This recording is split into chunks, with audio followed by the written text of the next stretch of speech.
Hey, it's Joshua Vergara from Android Authority. What's going on, everybody? And I do have something to admit. Lately, I've been using the BlackBerry Z10 as my main phone.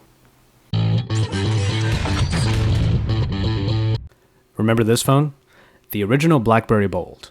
Almost 4 years ago, which is an amount of time that equals an eternity in technology. However, back in those days, a majority of people I knew rocked BlackBerry phones. BBM was the main way of communicating with friends, and the Bold used to be the biggest phone I ever worked with. Boy, did that change quickly. Years later, we have a touchscreen BlackBerry, and with OS version 10, the hope that this platform can gain back all of the fans lost to iOS and Android.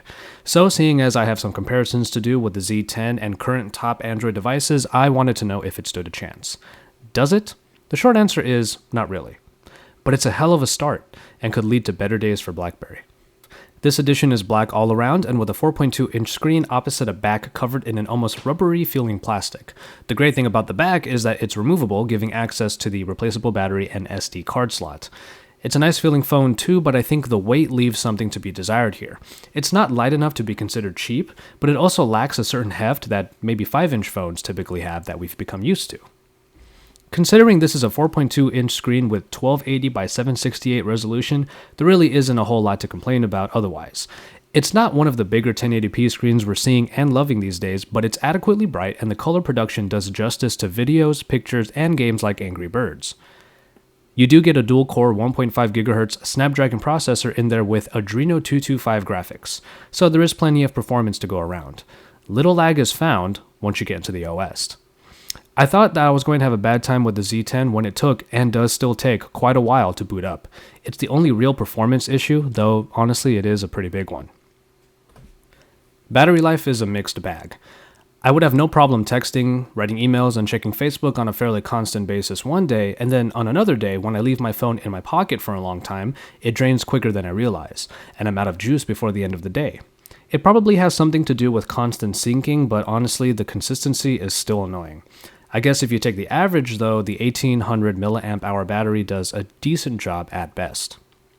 Then finally we have the camera before I get into the software. With the 8 megapixel shooter on the back and a 2 megapixel camera on the front, you pretty much get what you expect here.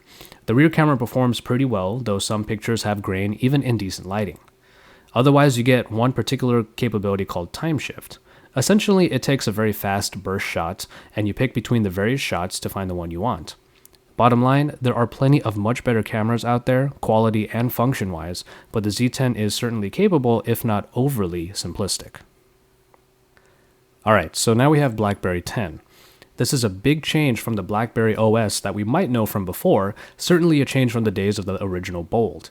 Brought into the current century with a touchscreen interface, you have your apps in the main screens, the recent apps screen, and BlackBerry Hub. Running apps from the app screens is pretty straightforward, but it's getting back home that is different.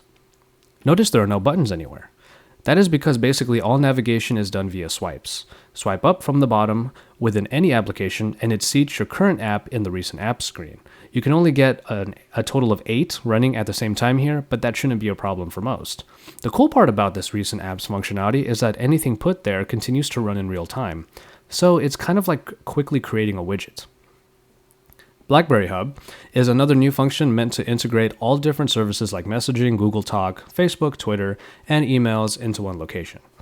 It's all in a list format that basically makes you edit every item one by one, because manipulating groups of messages can sometimes be a little difficult and cumbersome. Having everything in one place unifies the notifications, which is kind of cool. From within any app, swipe up, but then hold there to see if you have anything new. While holding, you can swipe to the right to go straight to those messages.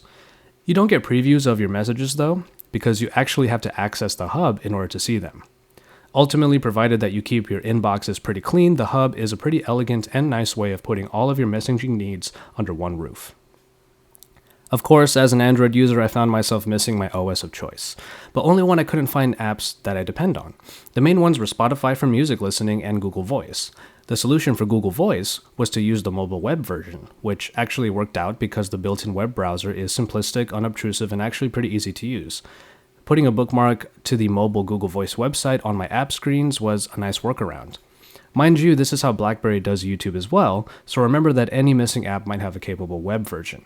There's still nothing available for Spotify though. For the typical tasks like messaging and web browsing though, the Z10 is actually a pretty good experience. It takes a bit to get used to the swiping navigation, but once you get the hang of it, you'll be zipping through apps in the hub easily. And honestly, it's kind of cool.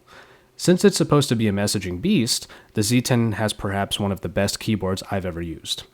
Somehow, the great experience of the physical keyboards on other BlackBerry models was translated perfectly for this touchscreen. The frets space things out a little, making touch typing even easier, while predictive text pops up words above the next likely letter of whatever word you're typing. Just swipe up from that letter to autocomplete. It's clear that BlackBerry hasn't lost its touch with messaging and keyboards, making it the highlight of my experience.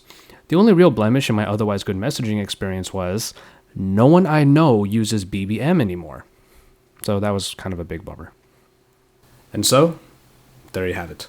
I do have to admit that BlackBerry still has a knack for messaging, and the typing experience on this phone is one of the best that I've ever had on a touchscreen. Still, if you want to do anything more with BlackBerry 10, it's still lacking, primarily because of its lack of apps. Sure, you can find games, some old ones that were ported over, and functionality like Google Voice requires you to use the web versions, which is honestly just a simple workaround. Still, what you do get inside of this phone is pretty nice, looks good, and functional, and for the most part, it is able to stand on its own as a smartphone operating system. But compared to the big guns like iOS and Android, it still has a long way to go. However, I'm pretty excited to see where they go with it. We'll be comparing the Z10 to some of Android's main players, so stay tuned and subscribe to the Android Authority YouTube channel for all the action. And remember to keep up with AndroidAuthority.com because we're your source for all things Android.